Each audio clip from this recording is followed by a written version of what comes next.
Here's Spooks!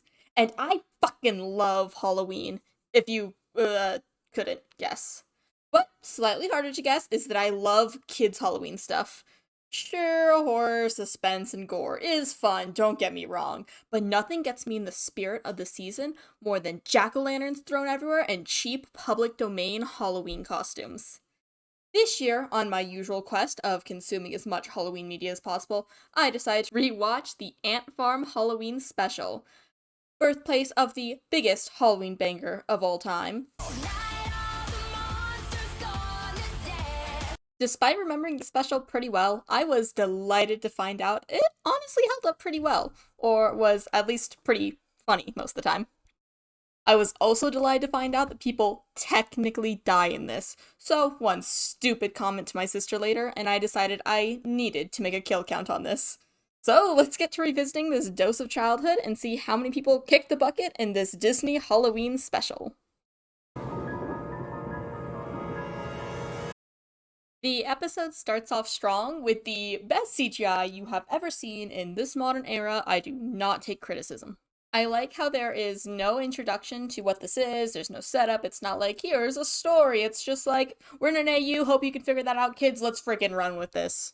This episode pretty much plays out as a first episode to an entirely different TV show. It's just like, here's this exact show, but instead of prodigies, everyone is a mutant. Ant, emphasis on the ant.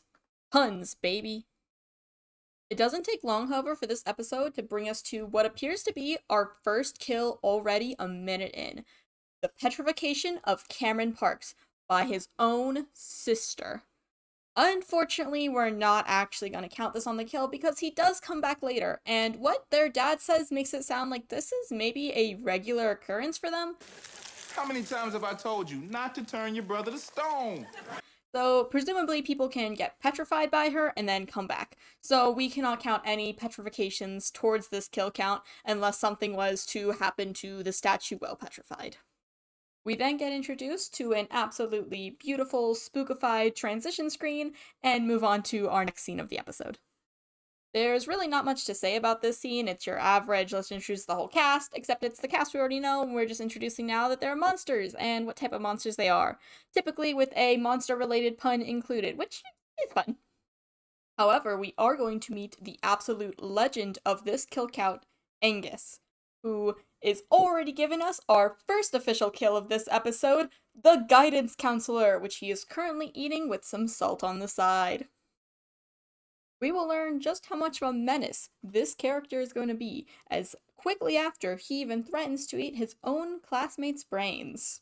The episode continues on with little else interesting happening, but I do want to mention two things that A, that brain actually looks pretty good, especially compared to how bad those snakes look. I really like that prosthetic. And two, man, I love the set dressing on this. I love when people just put cobwebs and mad scientists and jack-o'-lantern things just everywhere, filling a room absolutely flooded. 10 out of 10, give me more Halloween specials that look like this one. Our next kill doesn't take that long to come again, though, actually. In the next scene, we see the normal students, and they are terrified in their own school. The bell rings, and they know the monsters are coming and start to flee. But here comes Angus, being fucking relentless. With no hesitation or thought on his end, he rips off the arm of what appears to be a normal human student. And this is very blink and you'll miss it, but there is actual, like, gore underneath her arm. I was really just expecting it to pull out of her sleeve. But when watching this back in editing, no, it comes off her arm. You can see the tear in the skin. Damn, Disney. That's pretty cool, actually. Damn. Back to what we were talking about, though. Ignore that. I was a bit on the fence to include this in the count, but I don't think the school nurses are equipped to deal with an arm ripped off, and I just don't know if she could make it to the hospital in time without losing enough blood. So we're gonna count random student number 1 as our second kill of this episode. We then get no time to breathe as we're pulled on to the next scene, where once again people are dying left and right. Lexi, our titular mean cheerleader girl, screams, exclaiming that Angus has just eaten the entire basketball team. Although we don't get an exact number, A basketball team in high school can be anywhere from 7 to 15 people, 5 that of course play, and any more that might be benched and called out when needed. But giving Angus the benefit of the doubt that he did not just eat 15 people, we're gonna go ahead and add 7 to our count. This statement is then immediately followed up by Lexi saying this. You have to do something about this. Angus ate my prom date, and my boyfriend, and the guy I like. We could maybe assume that these guys are on the basketball team and therefore wouldn't add to the count, but I mean, what's the likelihood of that? Plus, we were already kind of generous with the numbers we gave for the basketball team, so I think we can go ahead and add 3 more to this count. The episode finally takes a break from racking up bodies to do some basic high school shenanigans. The humans and monsters are paired into a buddy system to plan for the school Halloween dance. And once again, as we have a moment to rest, I want to point out some stupid small detail from this. Look at that fish character. They're in the background a lot, and I love them. They look amazing. The fish in the background. That's all. Thanks. The scene also nobly ends with Paisley, our dumb cheerleader stereotype, getting her brain swapped with a duck. But spoiler alert, they both get swapped back completely fine, so unfortunately no kills there. The attempts of murder from students does not stop there though, because almost immediately we have Cameron trying to kill Vampire Fletcher. First with some garlic, then a stake to the heart, and finally some holy water. None of which is successful, but the fact that he even tried to do this in the cafeteria and nobody stops him makes me think that murder is just full on allowed at this school between that and the eating people. Like, okay, I see why the students are so scared now. At any moment, you could just be killed and there'd be no justice for you. I guess they subscribe to Disney Plus or something. The kills don't continue until we check in with our buddy, the menace, Angus. When he's asked about where his buddy for preparation went, it's revealed that he has eaten him. Well, almost all of him. Some of him's left in a tinfoil swan. But nonetheless, that is a character who has been eaten, consumed, and is no longer on this plane of the earth, so he gets added to our count. Finally, some conflict arises in this episode.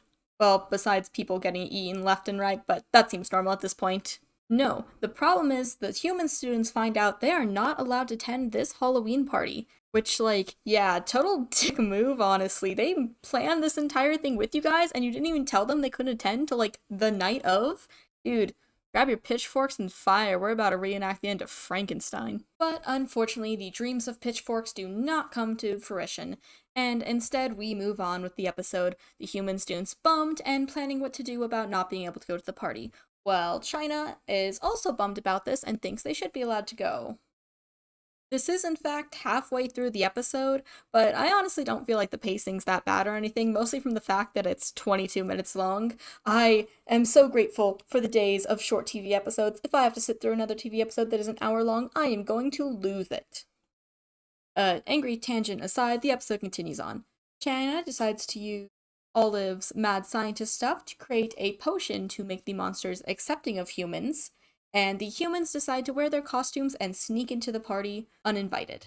Both these events come crashing together when everyone drinks the punch potion and turns into humans, except of course the humans who are just in costume and get called out for not being monsters.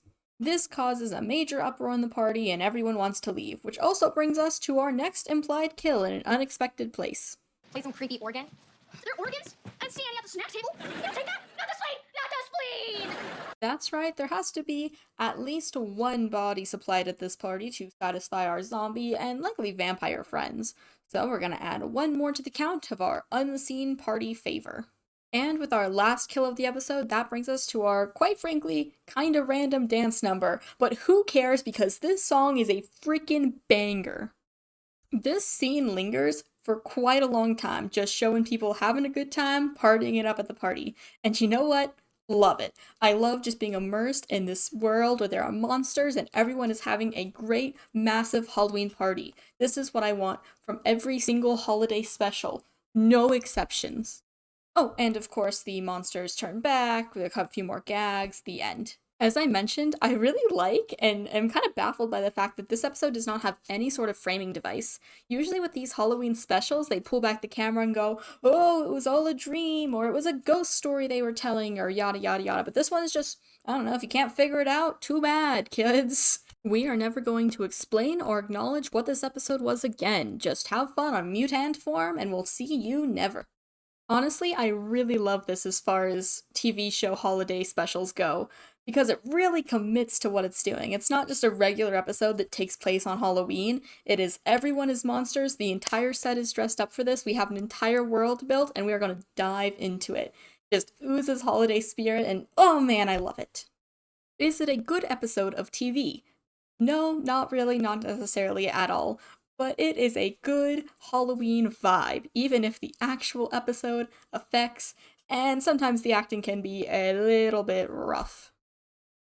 But this isn't a freaking review. How many people effing died in this thing? Let's find out, even though the numbers just disappeared about 60 seconds ago.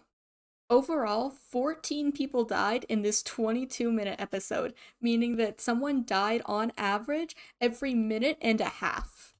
Of course, all of these kills were off screen, but they were acknowledged enough to be counted as a kill, and most of the time we see a body part to definitely confirm that someone is dead. And because I haven't ripped off horror legend James A. Janice enough yet, I'm gonna acknowledge which was the coolest kill of this episode and which one was the weakest. Of freaking course, coolest kill has to go to the girl who got her arm ripped off on screen. How can anything top that? And like I said, I was amazed that they actually had any semblance of blood underneath that arm nub. Again, we can't 100% confirm that she died, but even if she didn't, that was cool as hell. Worst kill is gonna go to Lexi's 3 lover boys. We didn't know when they died, really how they died, besides getting eaten, of course, and I'm not even sure if they're supposed to be on the basketball team or not based on how she said it. And that's all for our kill count of this Halloween episode, M.U.T.A.N.T Farm. As said, this was all started because a stupid joke I made at my sister while watching this after getting my freaking teeth yanked out. But I hope it was at least funny or entertaining or got you in the Halloween spirit in the slightest. That would bring me immense amount of joy. As briefly mentioned, this is of course a blatant ripoff of the channel Dead Meat, but I'm sure I do not have to redirect anyone that way. There's no way you're watching this and haven't seen that. Any astute observers will also probably notice that this is in fact the first episode on my channel. Yes, this is a weird one to start with, but I was just going to keep stressing over what should be a first episode forever, so I said, F it, let's do the stupidest thing imaginable, and now we're here. I have no plans to release any consistent videos to this YouTube channel, but you're still welcome to subscribe if you want to maybe see any more uploads I make in the future, who knows when that'll be. With all that out of the way, I hope you have an awesome Halloween and stay spooky. Bye-bye!